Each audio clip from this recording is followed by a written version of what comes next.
I was telling Ken that I'm not going to record this one. It'll just be us live on YouTube. Okay. So, with that being said, play the intro.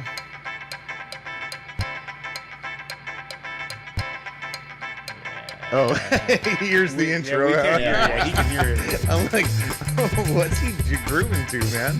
What's going on, everybody? We're back for the 2025-26 season. Woo! This isn't meant to be a full podcast, but rather just let everybody know we're back.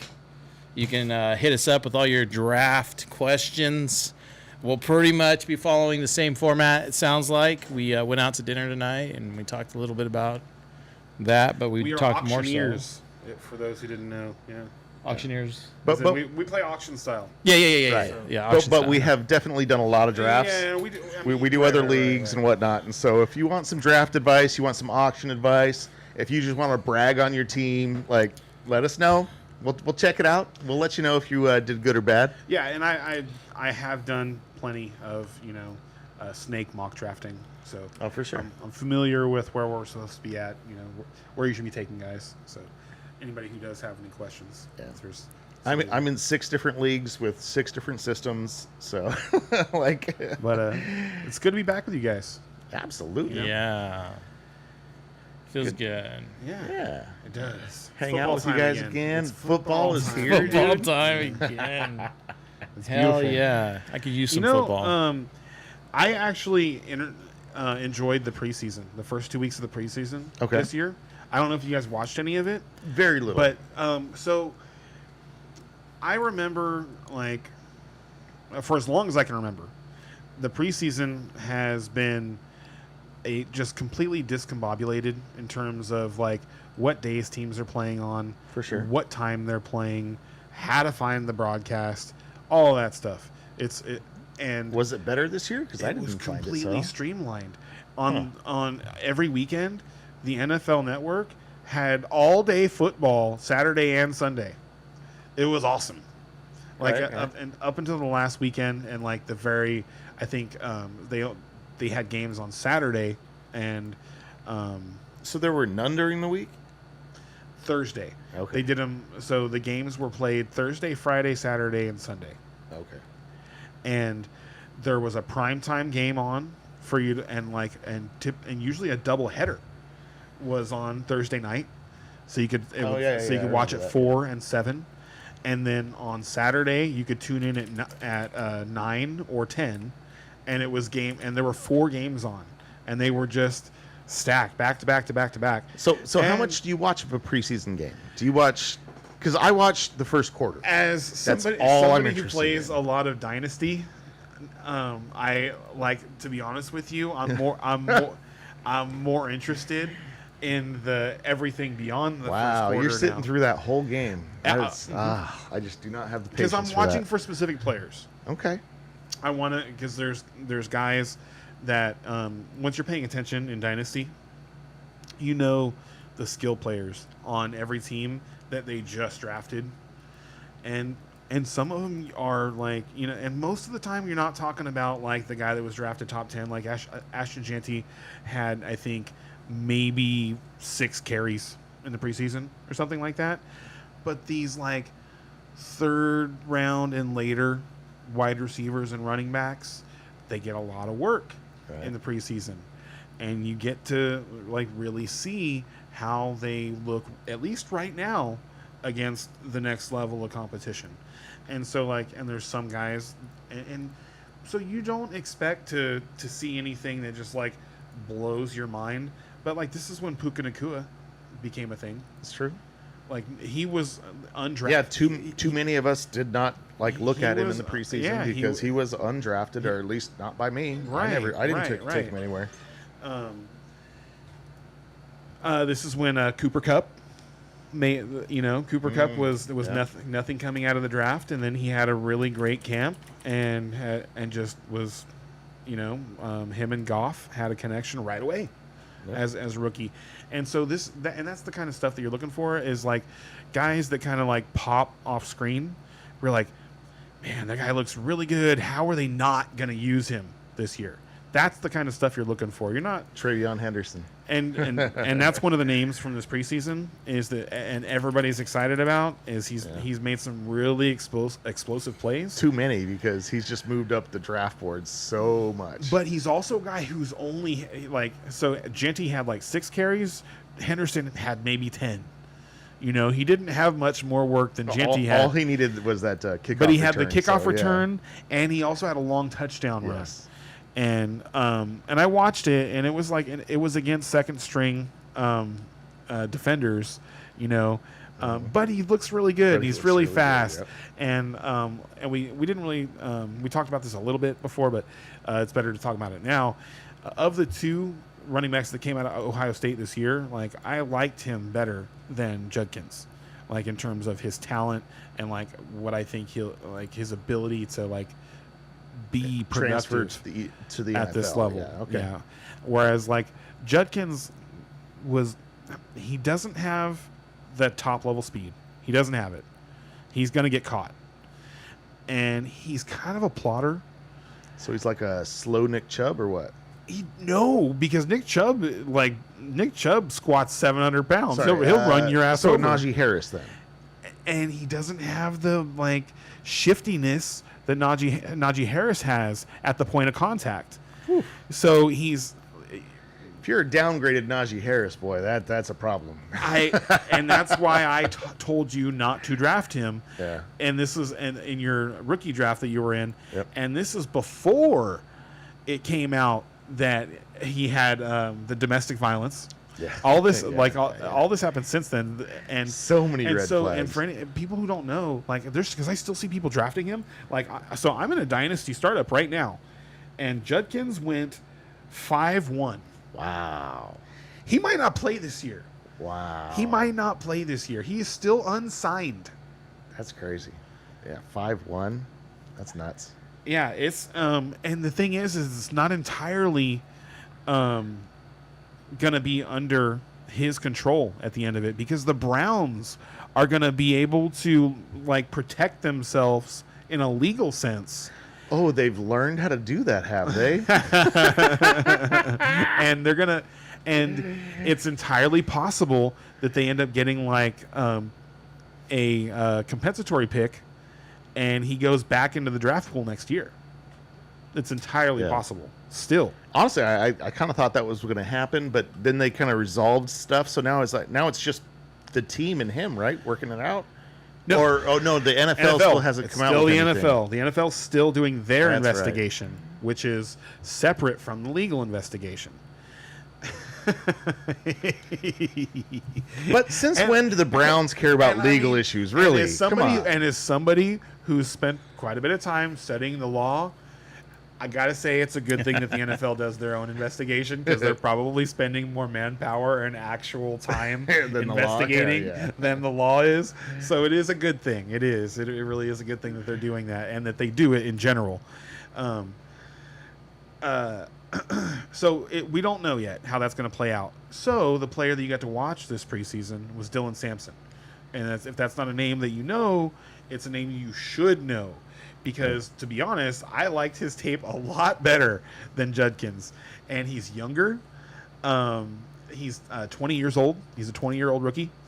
Honestly, that says a lot. 20 years old coming out.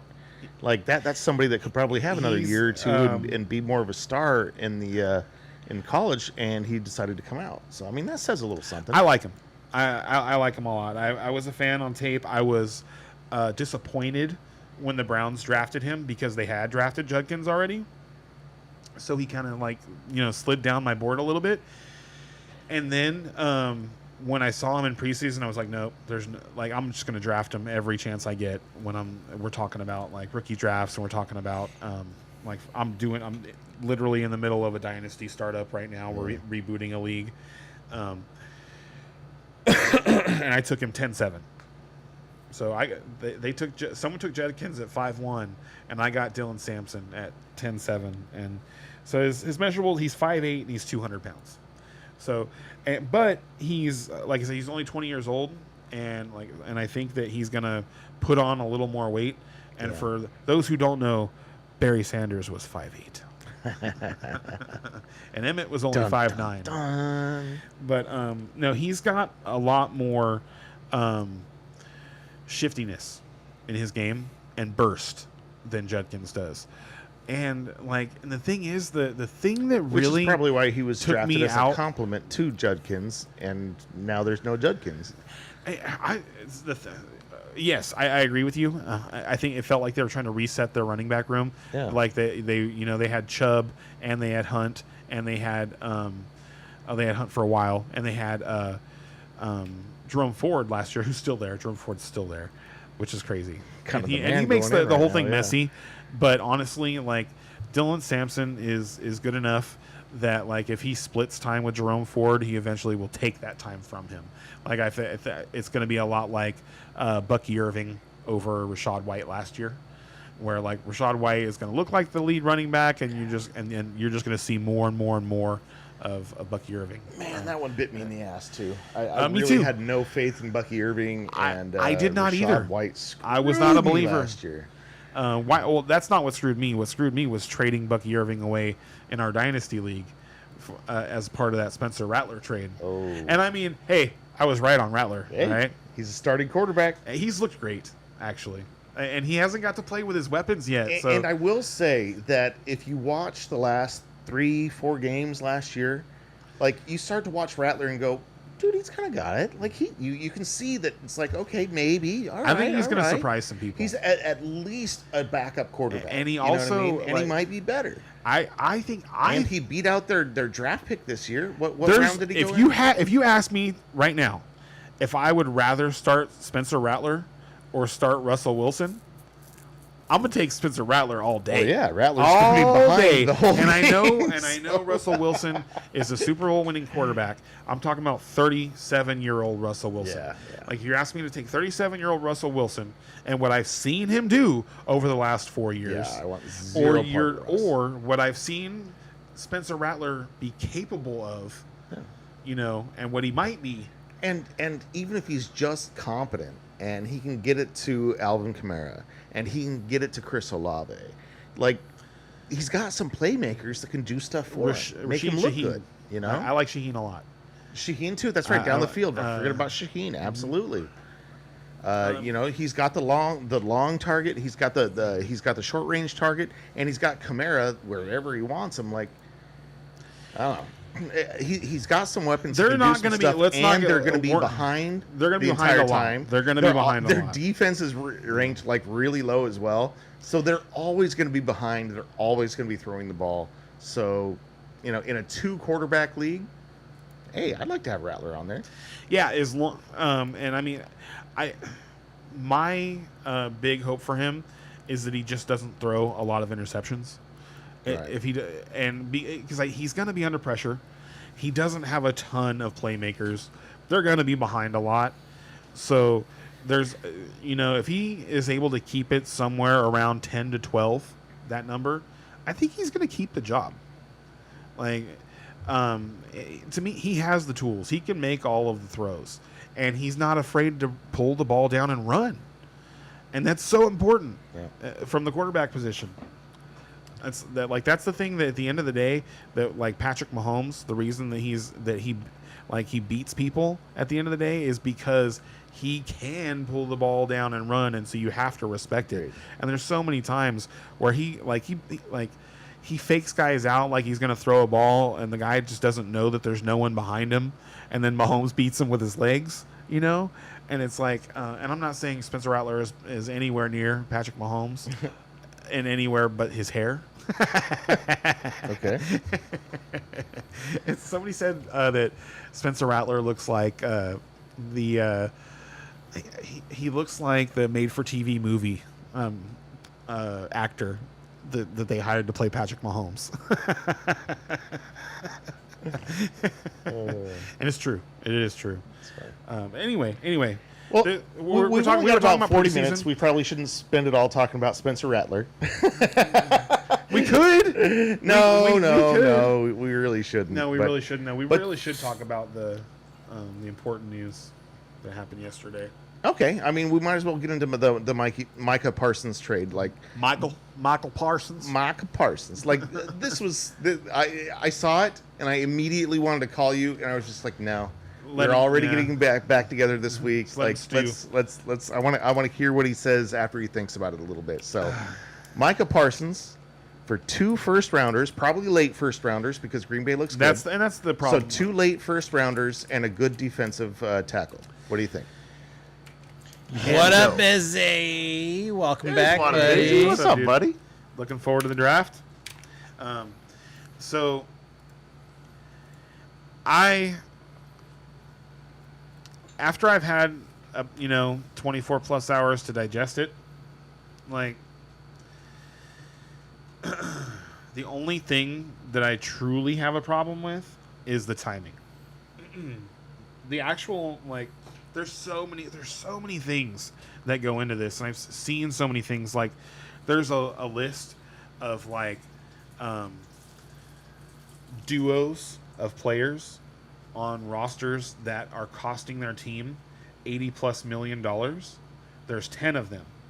Only one of those duos has a Super Bowl ring. Only one. Okay.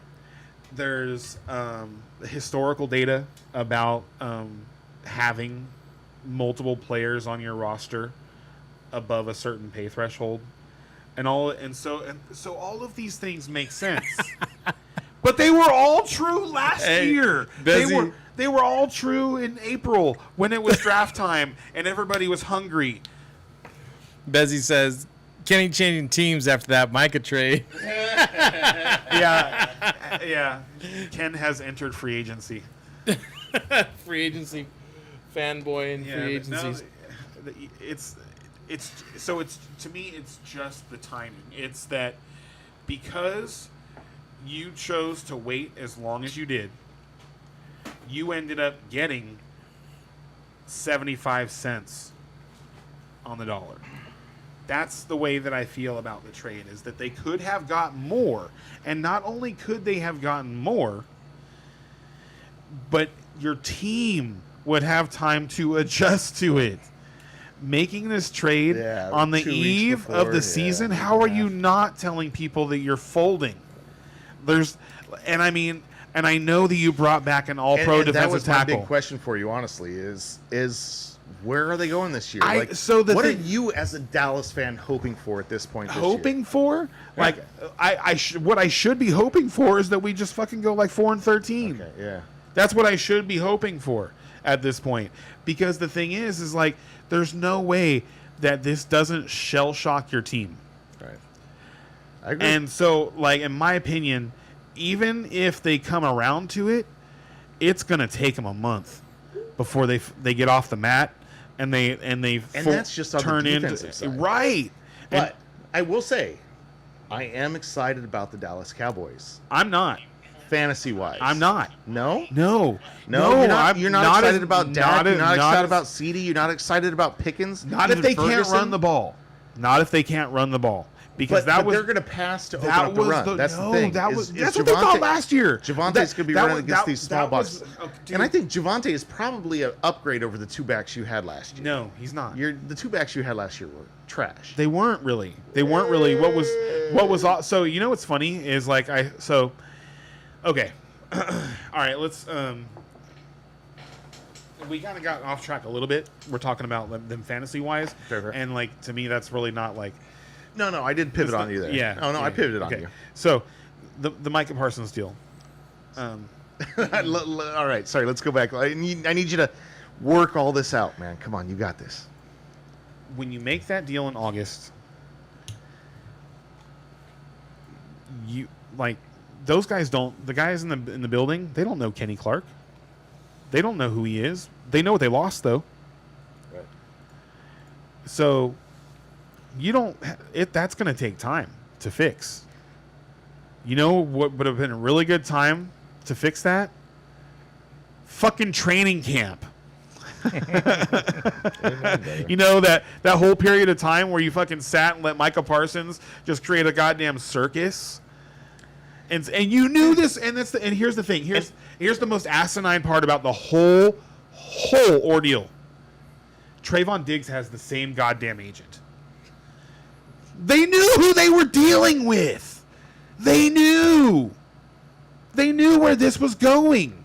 And the agent, David Mulugeta, he has a list. He has a resume of this running this game plan with his agent, with his clients.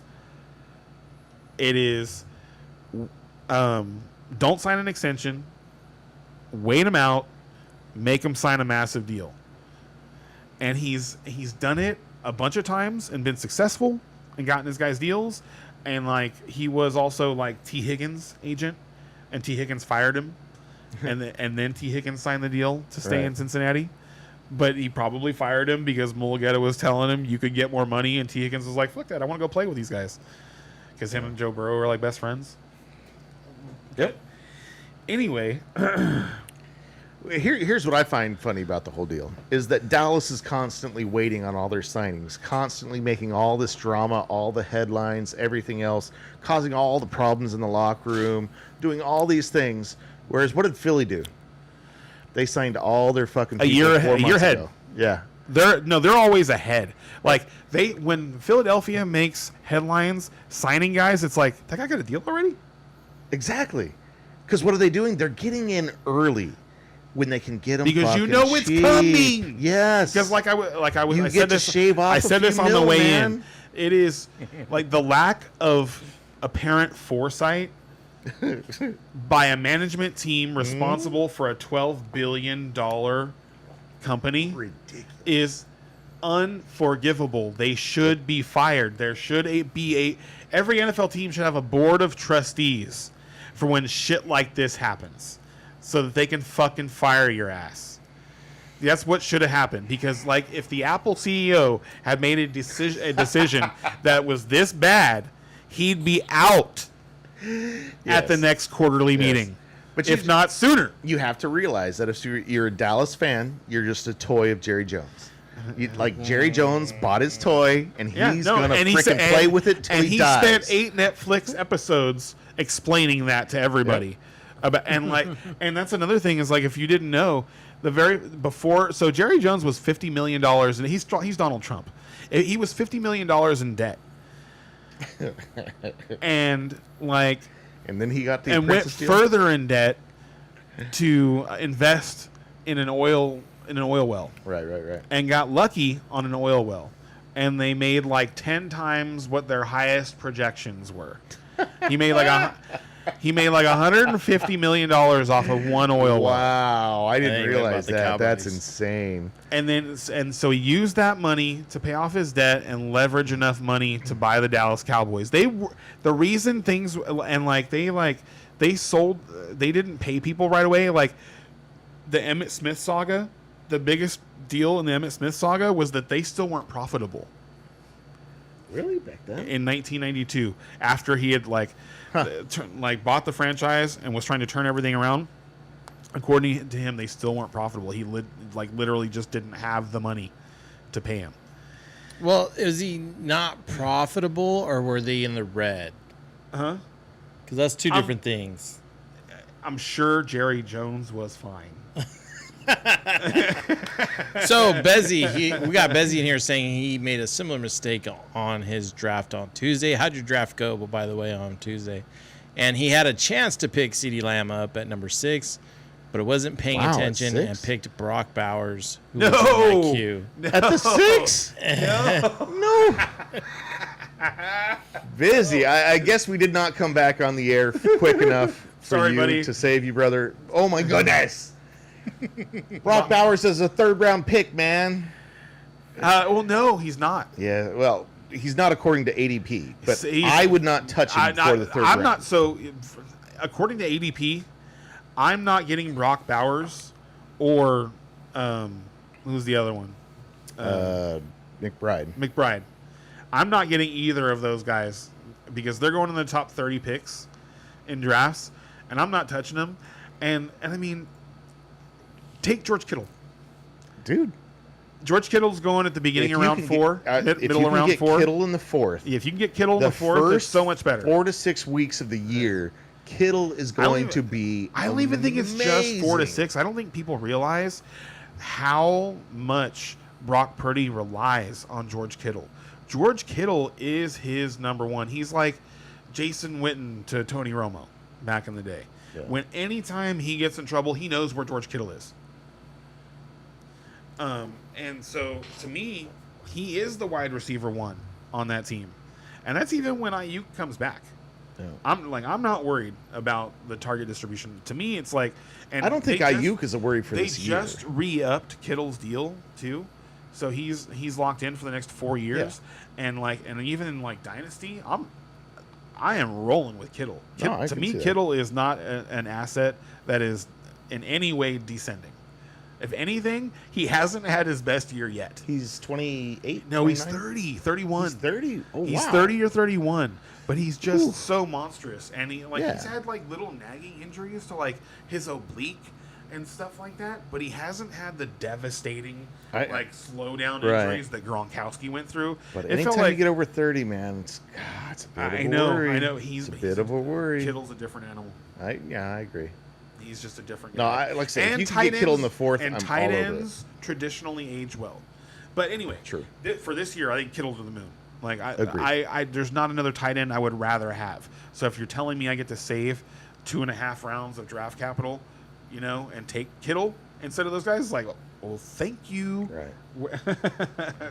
When does the other shoe drop? I don't. Sorry. Humble brag, real quick here. In my keeper league, we keep 3 keepers. And I still got McBride in the 4th round. That's awesome. That's pretty good. Yeah, when you're keeping Robinson, Gibbs, and Taylor, and you get McBride in the 4th, God, I love that team. I have a $1,000 bet on that team. Somebody at draft day, I was like, hey, anybody want to go your team against mine for $100? And this guy, the champion from last year, which I'll get into that, but champion from last year is like, make it 1,000. I was like, okay. you serious? Let's do this. And so we ended up, it's actually 2 $500 bets, one for most points scored during the regular season and one for record during the regular season to split it up a little bit, but still $1,000 bet. And so I'm really excited about that one in that league. That really gives me something to I am going to text that guy every fucking week. Every week this year, I am just like, that sounds fun. Into it. Yeah, it's a lot of fun. Yep. Tell me about that Aaron Rodgers, the Steelers, man. I want to hear about that. Yeah. All right. Yeah, I mean, are you loving it? Talked to me 3 months ago or 2 months ago, and I was just like, oh God, oh no. I'm just really not happy about it. But the more it's gone on, and honestly, here's the thing. Is our defense is going to be incredible. And it was last year too. And I don't know if anybody was out there or Wadabizi. If Wadabizi, if you remember last year, the first week or two of the season, I was saying all we have to do is score 18 points because our defense will hold them to under that. And that was true for a good part of the season, you know what I mean? And we're going to do that again this year, but if Rodgers can just be a little bit better than Russell Wilson. That's all he has to be. I'm not saying he has to be great. I'm not saying he has to be top 10. If he can just be a little bit better than Russell Wilson, we are going to have a really good season. But I don't know that that's true. I really don't, and I'm very nervous about it. I'm hopeful. I think we can do it. I love Caleb Johnson, our rookie running back. He just looks like Le'Veon Bell. What's the deal with 4 tight end sets? And that's definitely we are running the ball and we are using our tight ends. We have 2 top end tight ends. So we are going to be running 2 tight end sets all the time. I hadn't seen anything about 4 tight end sets. They put Darnell Washington in the backfield. Oh, no, Johnny Smith. They put Johnny Smith in the backfield. Well, and everyone's talking about Darnell Washington too, and that we have 3 top end tight ends and we just don't know it.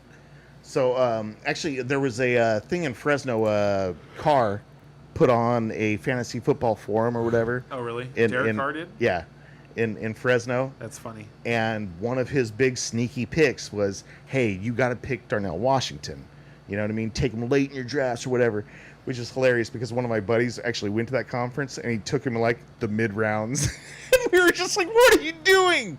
He's third string, you moron.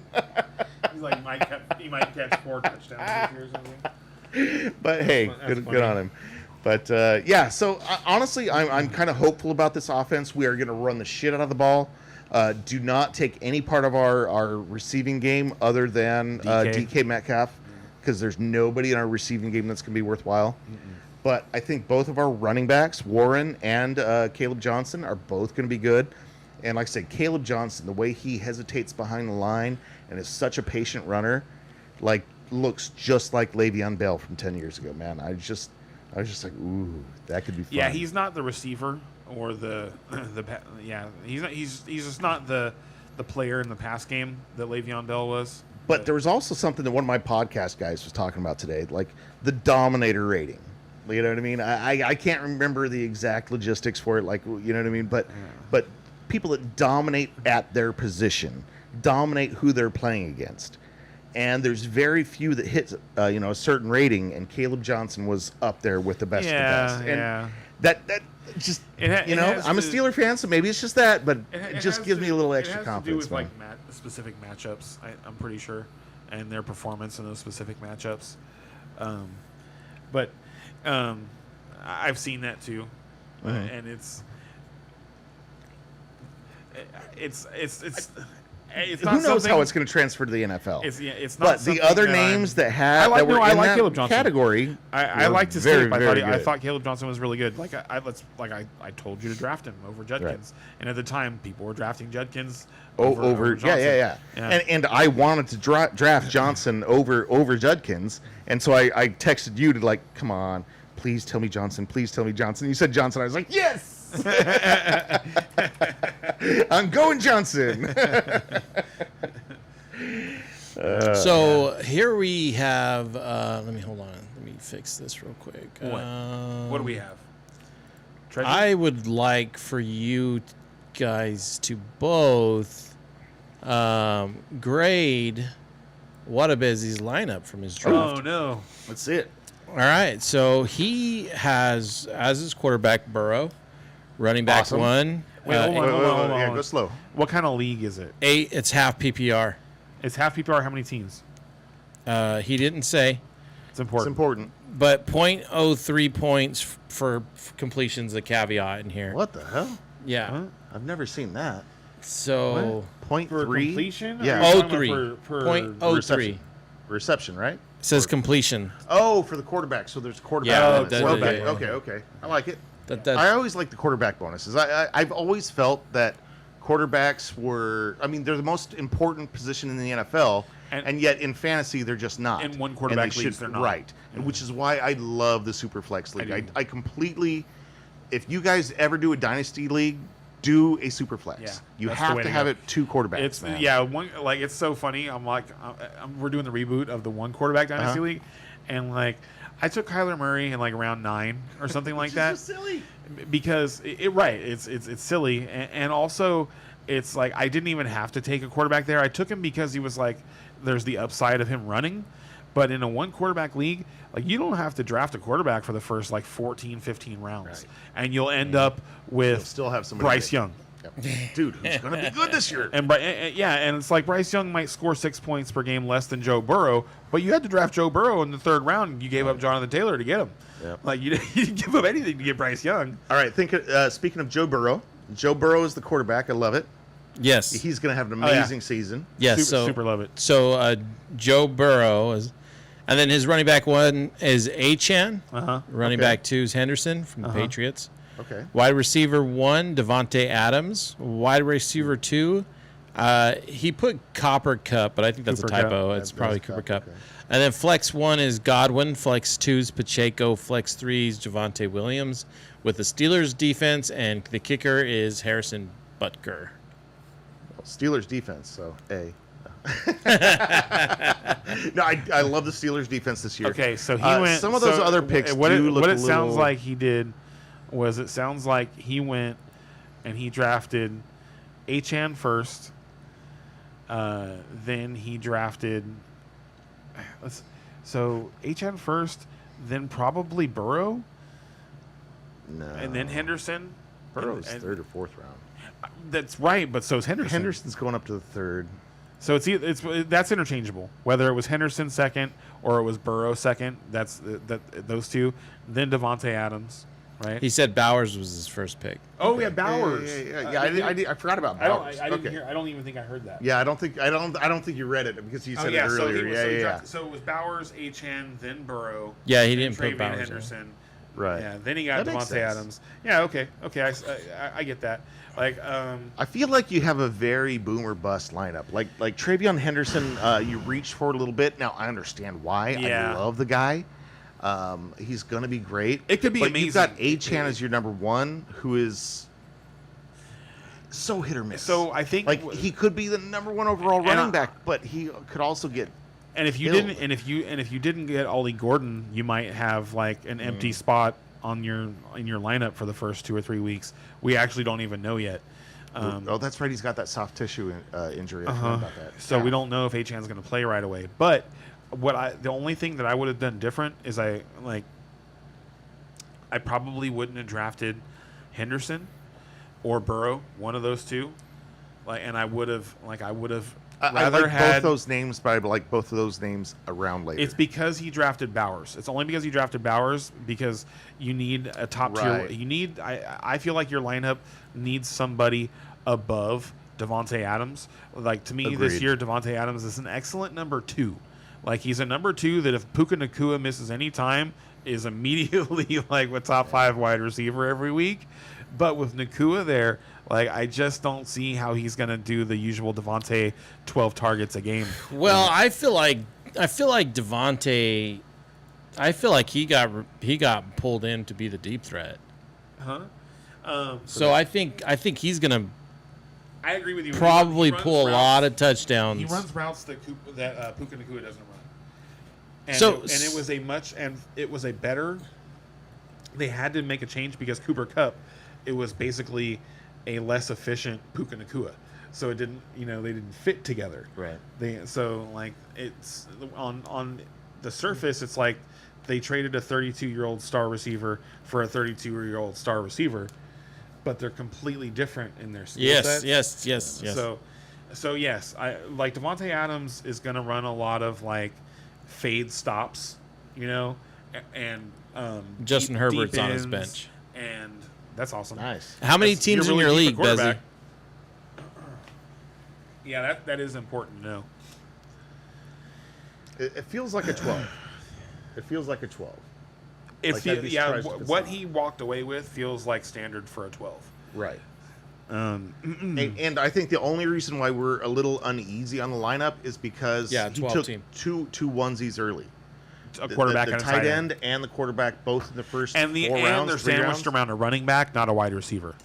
And what? And they're sandwiched around a running back, Right. not a wide receiver. So like if Achane had instead been like Drake London or like who else is right there? Or Brian even Thomas Josh Jr. Jacobs, somebody who's a little bit more like. I read- No, the receiver's too important, especially if it's PPR. Like it's half PPR. It Half depends on PPR. what it's receivers half were out there, PPR. But if you're gonna take onesies, you can't you have to have a receiver. Receiver is too important in fantasy football, in all formats. It's too important to not have a top producing receiver from one of the first 3 rounds in all of the draft formats. Like you got to have one. And I've done a lot of mock drafts, and I've definitely found that I like taking the receivers in the early rounds rather than the running backs because I feel like there's running back value That's what I was going to say later in the draft, and there just isn't the same value at the wide receiver Yeah. position. You really need the top 4 rounds for your wide receivers because that's where all your solid guys are. Whereas running backs, it's like, okay, you've got that top echelon, of course, that's your first round guys. And then there's a bunch of but middling after guys. that, Yeah. it really kind of drops off, and you're not sure where they're going to go. Well, And there's always that there's sleeper. a lot of interchangeable And ones there's going to be a too. lot of running back sleepers this year. There's going Yeah. to be a lot. Yeah. This was a tremendous rookie running back class, and some of these rookie running backs that were taken a little bit later are going to surprise. Like between like Jaden Blue or Dylan Sampson. Dylan Sampson. These back. Amari Hampton is going way up. Like, I'm curious, like, I'm curious to know if Amari Hampton was still on the board when you took Henderson, because they're close now. Hampton is almost always going before Henderson, though. He was. Henderson's fucking going crazy. If he pulls ahead of Hampton, that's insane.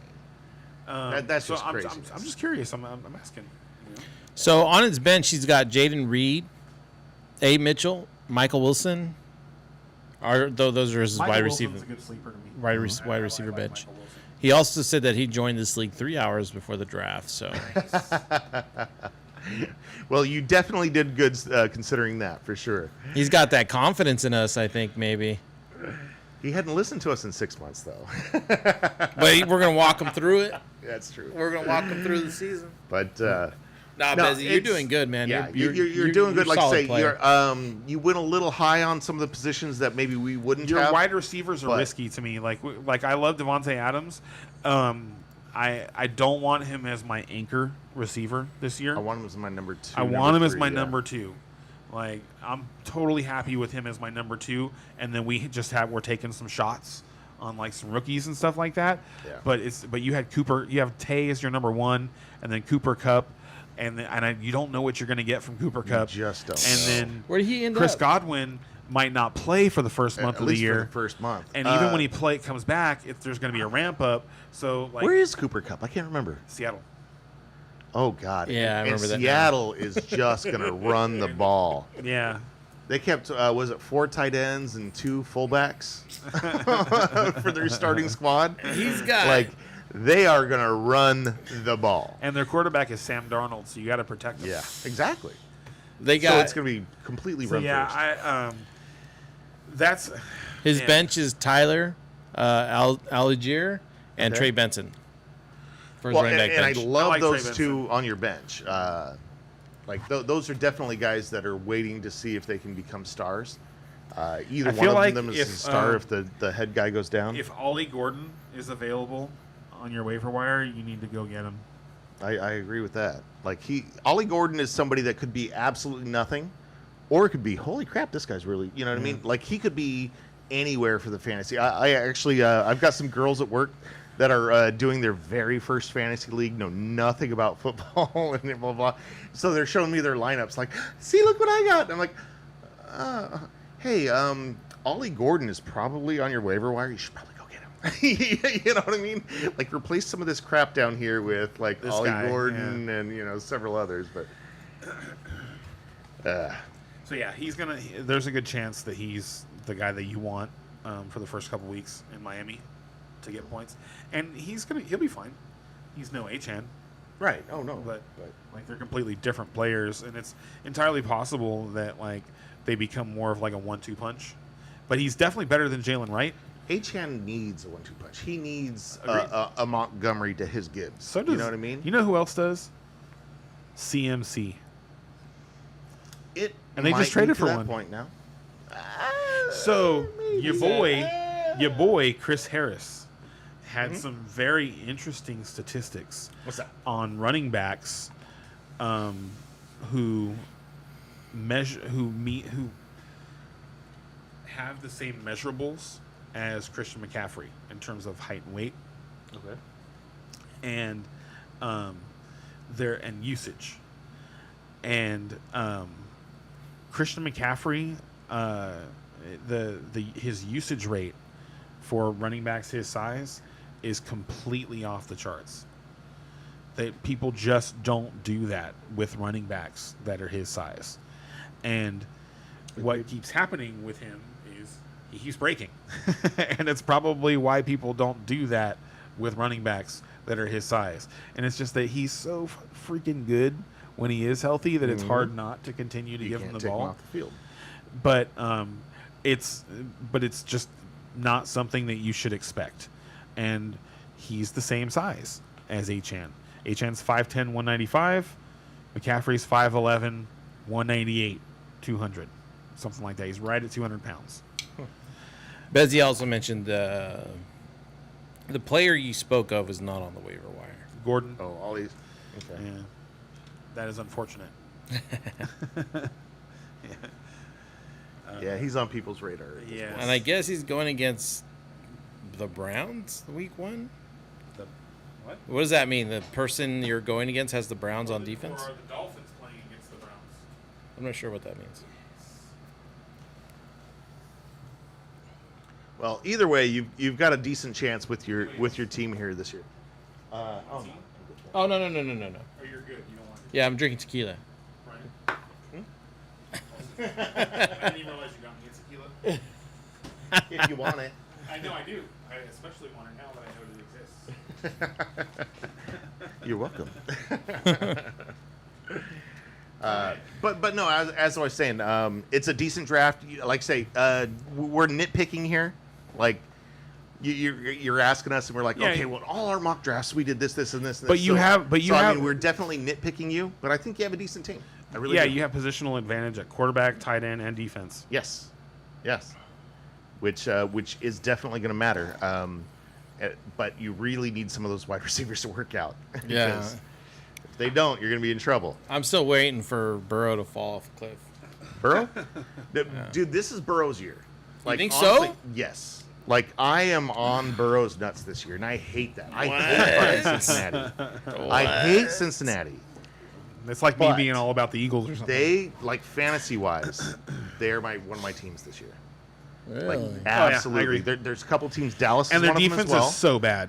And that's And again, Dallas is one of It's them. going to be a shootout then? right. And like there's certain offenses like their defenses suck and their offenses are good, and so fantasy wise they're Yes, going it's to be good. gold. And so Dallas is one of those. and that Cincinnati's Cincinnati, is that of was those- one thing. one of those. So that's something that was very noticeable in preseason, and like you don't know, imagine how it's going to get better because they played their starters a lot. Cincinnati did.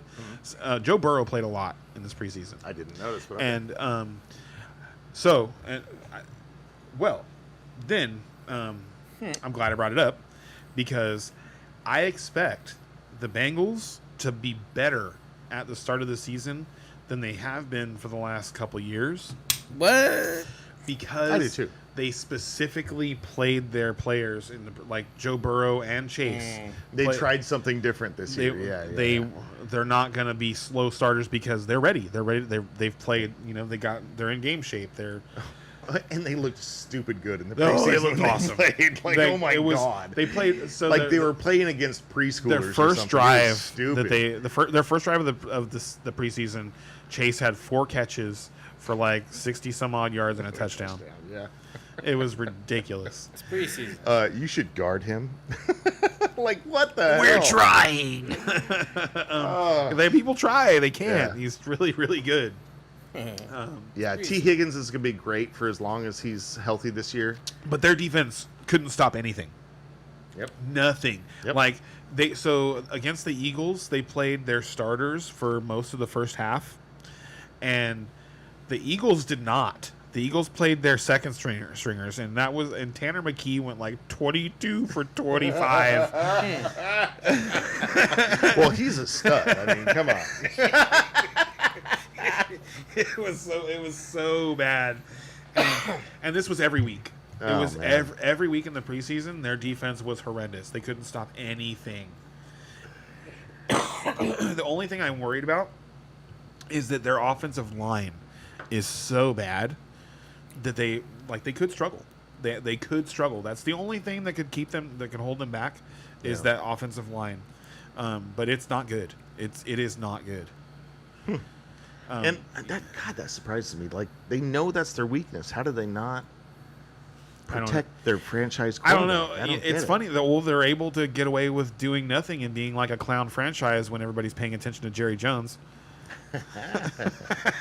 It's like people. There's like so many more serious questions to ask about a franchise like the Bengals than there is to ask about the Cowboys, who are true. people want to pick on them for not winning a Super Bowl, but if you look at most wins over the last like 20 years, and the Cowboys are like number 5, and it's like we haven't won the big games, but we've won more games. We won a lot of games. We've won a lot of Over games. how many years? I'm pretty sure like the 2010 is the statistic. 15 years. Over over the last 15 years, I'm pretty sure the Cowboys are top 5 in wins. They just have no Super Bowls, and they're not alone. There's there's lots. Who else is in there? With the Steelers. The Steelers are in there with a bunch of wins. So and don't have a Super Bowl. So are we talking regular season wins? Yeah. Most regular season wins since 2010. Who's higher, Steelers or Cowboys there? I bet you Steelers are. I think the Cowboys are actually higher. What the fuck? I would take Steelers by a little bit. We've had no losing seasons. NFL teams foo. You just called ChatGPT foo, and it's like Oh, sorry, master.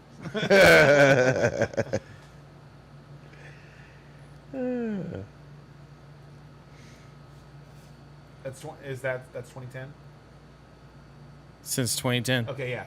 So 135 wins since 2010, and they're ninth. They're ninth. They are directly, 135 wins. They are directly behind the Eagles. Where's the Steelers?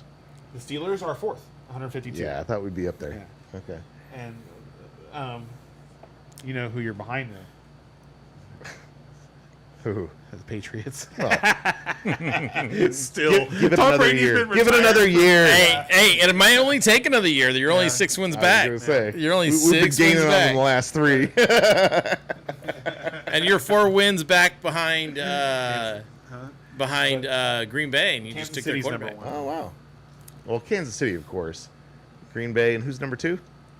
New England. Oh, they're still number 2. Wow. Yeah, they're still number 2. Yeah, not for long. What? They haven't had Brady for what? 3 or 4 years. 3, I think. 3? Right? No, 2020 was his last year there. No, 2019 was his last year there. So it's been 4 years. Yeah, he won the Super Bowl No, with it's Tampa been Bay in 5. 2020. Okay, so 4 years. Yeah.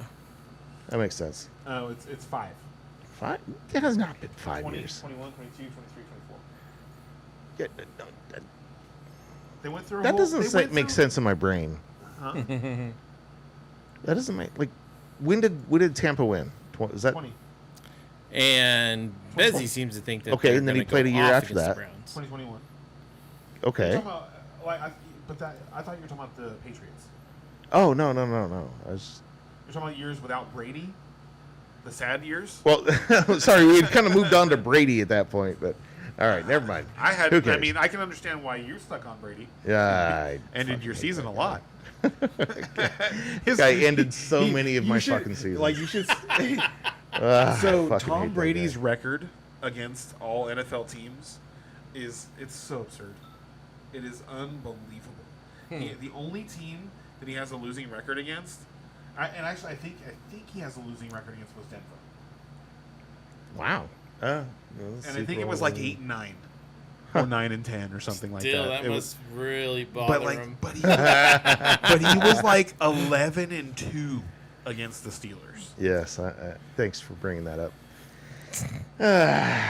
Just But like all right, so it's, of the day. it's almost 10:30 here, guys. The It's smile getting on late. my We're face is supposed to just be- because it was one of those things that like it would come. It came up so often, Steelers versus the Patriots in the playoffs, and it was just like the safest bet you could make. like I hate that mofo for a reason. Okay. All right. Yes, I hate that sucker.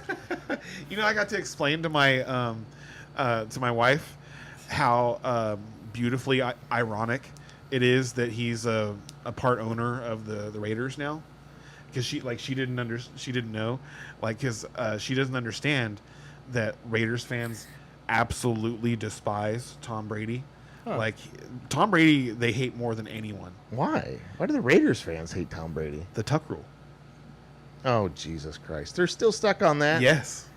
Well, I guess if that's the only time you've been good in the last 20 That years. was well. So it's funny because they went to the Super Bowl the next year. Oh, that's right. The Tuck rule happened in 2001, and then they went to the Super Bowl the next year. But they're still They got crushed. they've never forgiven Tom Brady for that. So yeah. Anyway, they Raiders fans hate Tom Brady, and so for them to have to hope that he turns their franchise around now is just it's delicious. That is pretty funny. It's delicious irony. And that's only one loss, Raiders fans. Like, deal with it. So yeah, we wanted to keep this short and sweet. So yeah, there's we just- really need to get moving. Like, if there's any questions that anybody out there happens to be like, if you guys I want to didn't ask really anything, expect now that, is the but- time because we're but there about was, to head out. something you guys wanted to talk about before the season gets started, before the draft gets started? So our league is drafting this Monday. Monday night. This 7:30 Monday. Pacific Standard Time. We're not going to broadcast it. I mean, I might still, if I'm bored enough, throw a camera up and just let you guys watch it. But we're going to be pretty focused and in tune to what we're doing. Outside of that, when should we tell these folks we're meeting again? Fridays at what time? 8. Fridays at 8. Yep. Fridays at 8.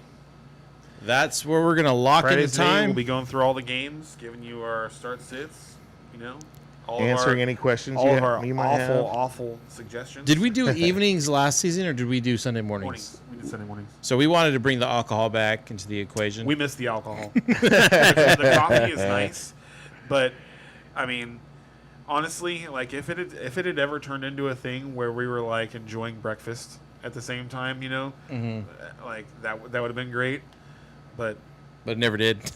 so maybe like in the future when we're really successful at doing this and we have a production staff that Sure. that puts together a breakfast for us to sit around, yeah.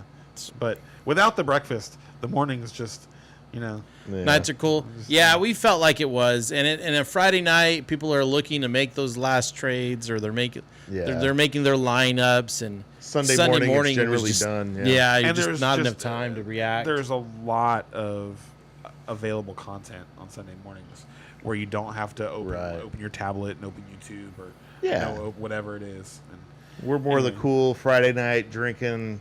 Come on, come hang out with us, Yeah. And I mean, we would rather be like twiddling with our lineups for the last 3 hours before kickoff anyway. Which, yes. So I definitely got hurt a little bit last year. I definitely did suffer too. I did too. Yeah, there was a couple of times we were online. We were on here talking and stuff. Then I get on the thing. What the hell? Find out about an injury.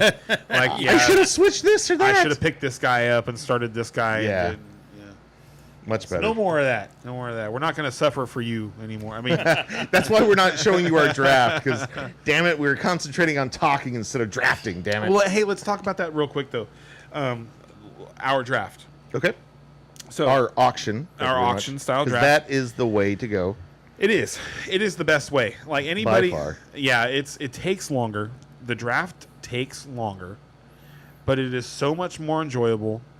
And you get the players that you want. Put your money where your mouth is. You can't got a complain feeling about somebody, go get it. You can't complain that you got sniped.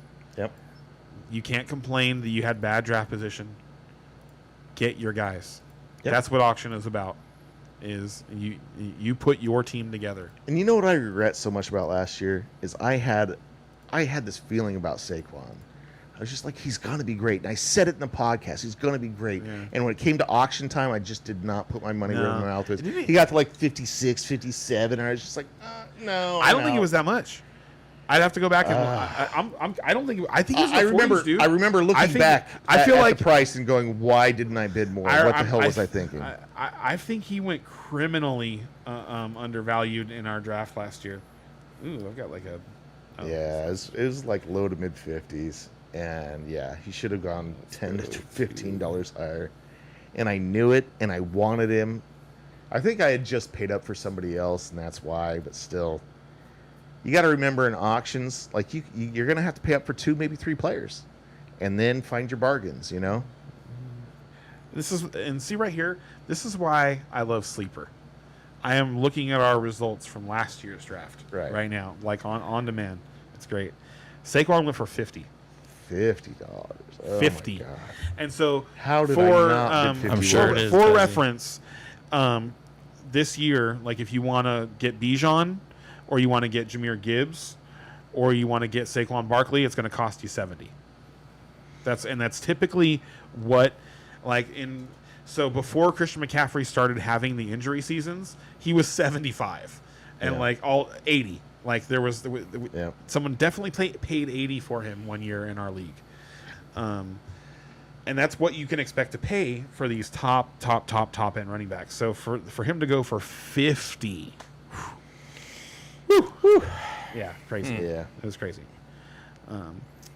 Puka Nacua went for 33 last year. Bargain. But yeah, so like this year's top. Hold on a second. It looks like the consensus number one is Jamar Chase. That's not. For sure. I mean, that's true in like your He's snake so drafts. set up. And, Like it's almost it without injury. yeah. It's like how could he not be top 3? I don't know. Yeah, it's hard to imagine. Yeah, Chase is rock solid. And like say CD, it looks like they're going to be playing from behind for most of the year too. So as long as Dax and So- CD stay healthy, I think they're going to be amazing too. So Barkley for 67, or CMC for 50. I find I'm a little bit more willing to take the chance on CMC, so I would Especially go when 50. you're saving enough money to buy Absolutely. a number 2 wide receiver. Yeah, exactly. Yeah, I think I'd take the bargain there. So that's the kind of, and so it's funny because like, so $67 versus $50, right? But in a snake draft, you're talking Barkley went 4th overall and CMC went 6th. Yeah, tier breaks. Yeah, Yes. It's felt heavier in auction, but then also like in a snake draft, you'd have to take a player like, let's see, hold on, let's go into ones. If you want a Josh Downs, okay, this is a good one, right? Josh Downs, looking like he's going to be a really solid wide receiver 3 flex option, you know, right? High floor, like not a maybe not a great ceiling, but I've seen Josh Downs do some stuff where it's like if you were excited about Tank Dell, you should be even more excited about Josh Downs. That's how I feel about him. Anyway, Dell had a better quarterback, but that's true. That's true. But if I'm just talking about from a skill set standpoint, okay? In snake draft, you have to take Josh Downs with a quality pick.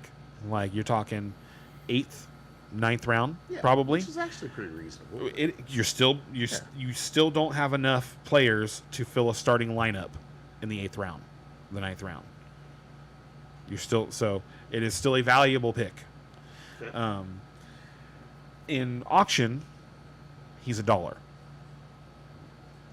And like you in your league, somebody might want him, and they might, make you pay for him. And which is also like the beauty of auction, is that like you plant your flag on a guy who is not, according to all of the other drafts that are happening out in in the world right now, is not valuable, but someone else in your league also has identified that guy as their guy, and you get into a bidding war, and there's just nothing better than that. Like last year, let me see.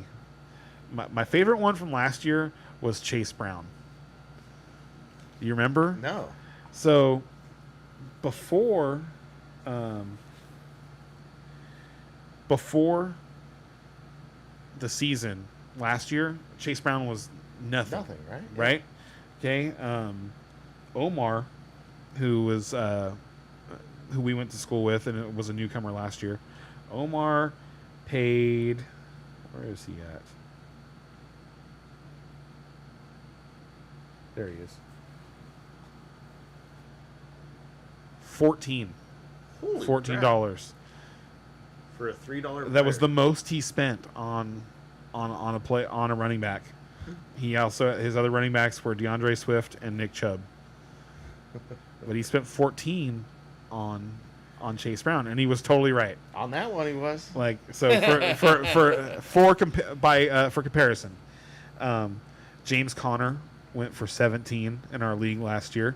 Zamir White went for 21 last year. That's only because we live in California, man. We got Raiders fans in our league here. David Montgomery went for 15 to the champion, and so Montgomery, and when he's healthy, he's just. Nico's a great drafter. Nico is really funny. I talked to him. So it's. Remember, we were drafting and we were on the podcast, and Nico paid for CeeDee Lamb and Justin Jefferson, and you and I were like, "What is he doing? He never pays for players because it was an accident." I think I remember you saying that. Yeah. He he did not mean to press the button on CD Lamb. He did not mean to purchase CD Lamb last year. Oops. So yeah, It worked out. oops. But yeah, he ended up with Justin Jefferson, and so this is the other part is that in an auction, you look at a list of Justin Jefferson and CD Lamb and Ladd McConkey, and you're only going to get one of those guys. He had all three of them on his team last year, and McConkey, like last year, was like a 8th or 9th round pick. He's one of those rookies you take a flyer on, and so it really worked out for him. He only paid $3 for him versus the $13 that he paid for Deontay Johnson. Oh wow! He paid $18 for Raheem Mostert. Wow! He won the league. And he won the league, and so. Crazy. He essentially blew, fantasy football is amazing. It really so is. he essentially blew 20% of his budget on players that did absolutely nothing last year in Raheem Mostert and Deontay Johnson. And then he accidentally purchased 2 players for more than 50% of his budget. And he still won the league last year. It's funny. And, Genius drafter, you're right. yeah. And so We'll see how good he does when he's all right, doing you know things what? on purpose. This guy over here is talking. Since you're talking shit, you spent $28 on Rashad White. Yeah, we talked about that earlier. Bucky Irving went for $1. Dude, I had everything that I heard, everyone I listened to, like, don't worry about Bucky Irving, he's crap. And they were all wrong, those mother. I would have told you the same thing, because when I watched the tape, I did not see the player that Tampa Bay got last year. No, it was out of nowhere. It was just different. It was like I don't. It was like, were you even trying in college? Yeah. Because I didn't see that player on tape at all.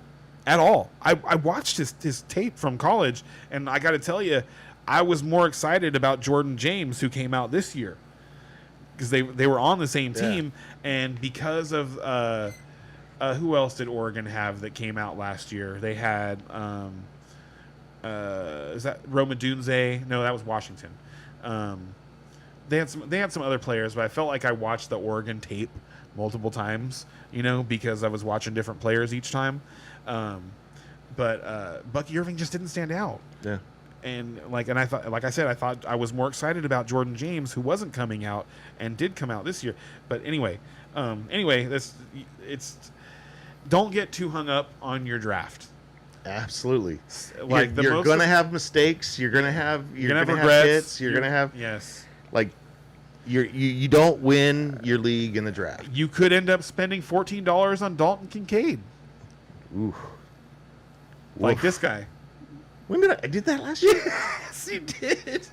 That was based on what he did for me. I had so him the year before, and he helped me spent win the league. $14 on Dalton Kincaid. Brock Bowers went for $4. Yep, sounds about right. Busy said you could have had CD Lamb. This is so much fun. Let's see. Debo Samuel went for $21, but you could have had Malik Neighbors for $14. Crazy. Cooper Kupp went for $28, but you could have had Nico Collins. Well, Nico Collins got hurt, so I don't. We should say Nico Collins, but you could have had Drake London for $26. You plant your flag, and hope you're right. Yes, and it's like those. It's funny because I say that, and those aren't decisions. Those lines that I'm drawing, those aren't decisions that you make in snake drafting, but they are decisions that you make in auction drafting. Absolutely, it's a whole different animal. Yes, it is, because it's like when I make fun of him for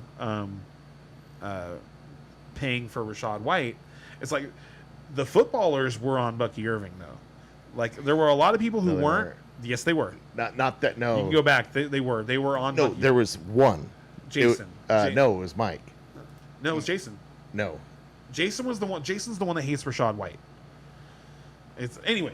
I could go. I don't want to go back and look at it. It's not important. But anyway, there were very few people that were on Rachaad White, but you plant your flag and you get to plant your flag in auction. Yeah. Like you don't have to make those kinds of like, oh God, is this the right value for this round type of decisions? So. Well, and the funny thing is going into the championships of last year, going into the playoffs, I felt like I had the best team. I think I had the best team going in, and I just got a little unlucky. But if you just looked at the key positions, like I made some key trades last year that did really well for me. And he traded. Oh my God! It's like this is an I wasn't all-timer. gonna brag. This is an all-timer. So one of the guys that he happened to pick up Cameron. on the yeah, I know, right? One of the guys that he happened to pick up in the draft last year was J.K. Dobbins for $2. And if anybody remembers, J.K. Dobbins went absolutely bonkers the first two weeks of the season. This guy trades J.K. Dobbins over to another player for what did you get for him? You got Brian Thomas Jr. and something. and Cooper Kupp. Oh, right. Cooper Kupp was hurt at the Cooper time. Kupp never worked out, but Cooper. I was still very happy No, with he the did trade. for a couple weeks though. Oh, because at if the you end remember of the season right, when I started plugging him in, and not the very end of the season, but there was like a hearty little like 3-week window. Yeah. Yes, where it was like, oh, Cooper Kupp's back. I know because I traded a first-round draft pick for him in that league that we just rebooted. Ooh.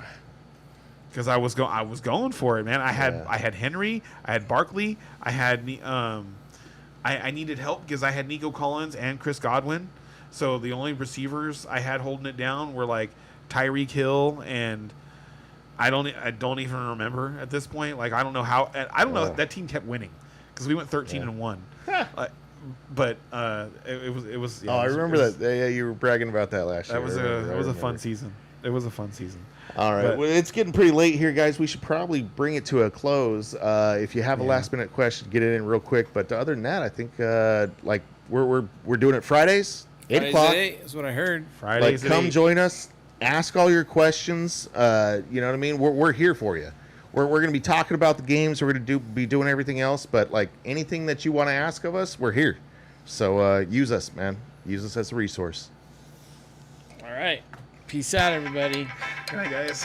It's great to be back. See ya.